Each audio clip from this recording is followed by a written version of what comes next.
crazy, go crazy, crazy, no crazy, no crazy, Welcome back to another Big 3 or Big 2 review since My Hero's on break.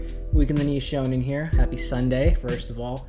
I hope that this video's format works for you all, because I'm going to try to write the script a little bit more upbeat and like clippable going forward, since I do want to put out more content, want to put out more reels. I want to start getting into TikTok, all this stuff like that. So let me know how it works for you. If you appreciate stream of consciousness, then I'm so sorry. I'm going to try and keep it as flowy as possible, but I'm also going to just try to speed things up a little bit. So without further ado, let's cover One Piece 1059 first, because there's a lot more to talk about, and really I don't have much to say about Jujutsu Kaisen 197, sorry. So yeah, a bit of a twist on this week's cover page. I really thought, probably with most of you, that there was either a poison gas or Caesar was gonna suck all the air out of the room. I didn't at all expect a good old-fashioned confused Ray. What's a confused Ray? It's confused! Chapter itself starts out with Marco, one of two people this chapter to decline a crew invite, the other being Yamato, but you know, we already knew that before. We just get the clarification this chapter. Also one of the two people to admit that he's too old to keep up with the new generation, which is like very odd considering that Marco's like pretty strong, right? He's proven himself to be pretty strong, but he's just like, I don't have the energy to just babysit you all. And we do get Rayleigh also doing that later on in the chapter. What a perfect way to start and end it. Like, I don't know how intentional that was for Oda, but you know, hey, it fits perfectly. Yeah, I think I'm starting to realize that we had Yamato wrong this whole time. Hear me out. Yamato in 1059 gives us a brief reminder that this community is not immune to being too reactionary. I think Oda just knows the community way too well at this point, and I think he's just more willing to play with us week by week. Either that or during the month break, he was just like, oh shit, I forgot to give Yamato a conclusion, and Marco. For those who forgot, just 2 chapters ago, this community was in an uproar because of the fact that Yamato's whole announcement to not joining the crew at the end of it all was reduced to like a single panel, similar to like Momo's climactic feat at the end of Onigashima. Let's see if we can find it. Did we just off-screen what should have been the greatest moment for a character that we just introduced? Yeah, we did. And I won't lie, at the time, it served as more evidence as to why Wano was probably rushed, even though Wano's like the longest arc to date. Although I guess those things don't have to be mutually exclusive, right? Like you can have a very long arc that is just too long, and so at some point it does need to get rushed. Especially with Oda's recent declaration that, you know, he's trying to finish this story in 5 years. Although I think the most annoying part for all of us about Yamato's announcement in 1057 was her reason for staying, because it kind of just showed that she's still obsessed with Odin,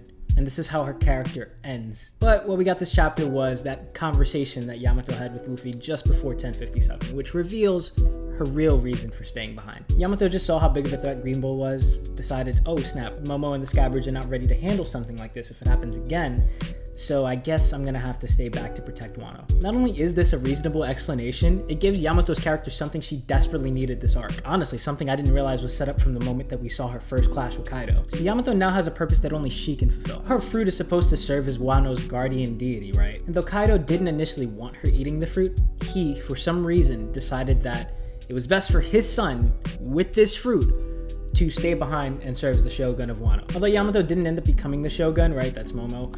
She's simultaneously doing what her father wanted her to do, what she wants to do, most importantly, what her fruit wants to do, and also what Odin kind of failed to do when she decides to stay back and protect Wano. Does this suddenly make her character flawless? No, not at all. But it does send her character off with a way better impression than 1057 did. I did laugh at that.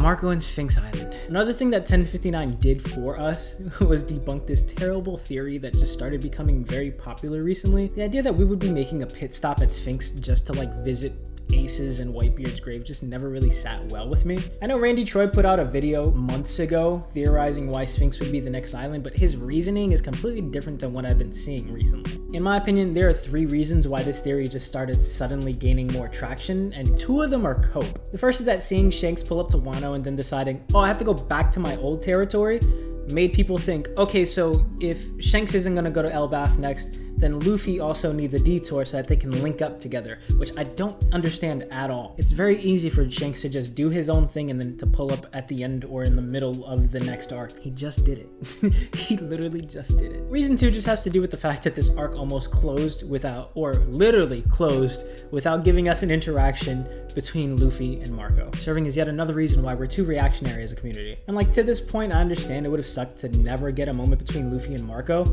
but to create the scenario that Luffy's just gonna go to Sphinx Island to have 2 sentences of dialogue with Marco and maybe pick up a poneglyph in a less climactic way for the last road poneglyph just doesn't make any sense to me. Then we have reason number 3, which is a little bit more reasonable to me because the reveal of the One Piece official map just before, Luffy, Law, and Kid decide which island they're gonna go to next. That makes sense why that would be like the crux of someone's theory. But that's the thing, that's the only part of the theory that really works. There's nothing else to surround it. I mean, sure, it'd be cool to see Luffy go to Ace's grave, have a nice warm moment. But the problem is, all of Wano was basically Luffy having that moment, but just by finishing what Ace started. He doesn't really need to go to his grave to be like, we just got that from Marco going, Ace would have been proud of you. And Luffy's like, cool, man. Like, what did you want him to do that at the gravesite? No, that doesn't make any sense. We don't need a grave scene. Just take us to Elbaf already. I need a moment to absorb Coby and Blackbeard having a relationship. It's wild to me. But Coby being taken does do like 3 things for us. I love 3s. Number 1, it links him to Aokiji. And if Aokiji's in sword, then great for Coby. But either way, it does set up a potential sword moment on Beehive Island, which, if you believe in this One Piece map, right? I'm not going to use it as my own evidence. I think even without this guy being there, this could potentially be a great sword moment. But if you believe in this map, Law is also heading to Beehive Island.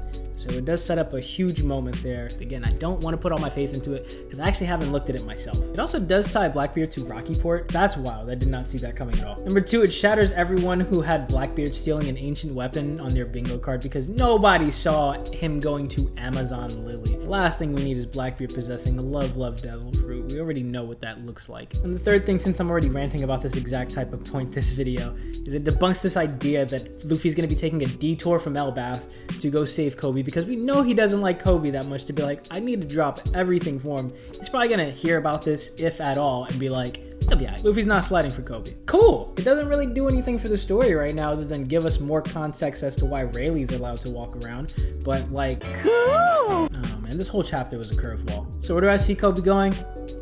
Honestly, I've already stated how this could be like a really good sword moment. That's where my heart is. But if I had to put my money on it, I want to say like the more likely route here is that Blackbeard kind of uses this to leverage the Marines and Cross Guild. You have Coby, who has the title of a hero.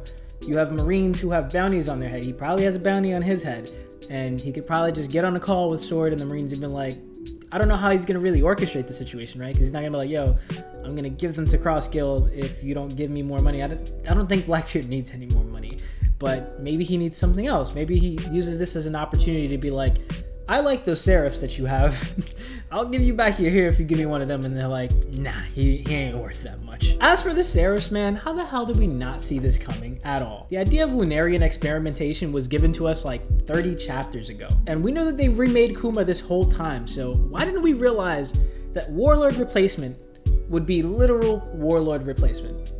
Phenomenal. I also just really appreciate the fact that Mini Hawk's existence here is proof that Shanks is the number 3 swordsman. This chapter really was amazing though. It was like watching a soap opera or like watching Death Note. There was like a twist every other page. Now I was recently trying to go through all of Wano and I got to the Whole Cake Island epilogue. And I was like, wow, this whole 5th Emperor of the Sea thing, it must have been a great thing to read weekly because I didn't start until like halfway through Wano. So I'm like, damn, this is great. I don't understand how this could be topped because we got, the ending of Wano, Luffy's reveal as an official emperor. We got his bounty reveal, yada, yada, yada. So I'm like, I was already starting to surmise that maybe they're just giving that to us at the end of the arc this time instead of in between the arcs. No, we've been getting bounty reveals in this epilogue scenario, and it is great. I want to know what Blackbeard did for that extra billy or 1.5 billy. I don't know the exact number, but yeah.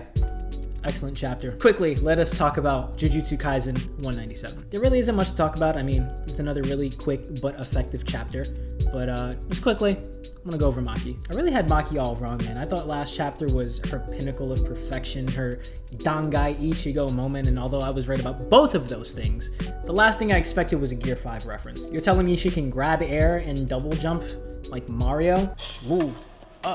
I really got a feel for Naoya here, man. Maki's first power-up this arc comes just before her first fight with Naoya, and then her second comes during her second fight with him. On the other hand, Naoya also evolved once before their second fight, and twice during their second fight. They're perfect for each other. Seriously, she's OD powerful now, and not only did she acquire and Wash, her first mentor, she's now like officially revealing Toji to be her goal, which is beautiful. I feel like this isn't the first time that we've seen her trying to reach her Toji's heights. I mean, her first encounter with him was also like, what the hell is that? But this is the first official time that we're getting it out right. Hell, I assume that Maki's first transformation versus the Zenin clan put her in Toji's caliber. I was dead wrong about that. She wasn't even close to it there. She's still not close to it now. She's still just like, oh, maybe I'm starting to see the path to that. Even if Maki doesn't surpass Toji by the end of the series, if she even gets to equal to him by the end of this arc or something like that, she's a huge asset to the team. At this point, I won't even be surprised if Naoya is once again low diffed by Maki, even in this domain expansion. If this woman can grab air, she can grab anything. Even like frames or whatever the hell is going to be like at the center of his technique here. But most importantly, I was wrong about Kamo. I really thought that giving him a fresh cut, giving him a blessing to be in the presence of Kenjaku would give my man some room to prosper, but nah. His reaction to everything that happened in this chapter kind of solidified that this man is completely lacking. There's a huge gap between him and whatever the hell is going on in front of him right now. But yeah, that's all I got this week. Great chapters, One Piece is insane. Jujutsu Kaisen is setting up to be insane, but yeah, looking forward to next week. Jujutsu Kaisen is going to be on break.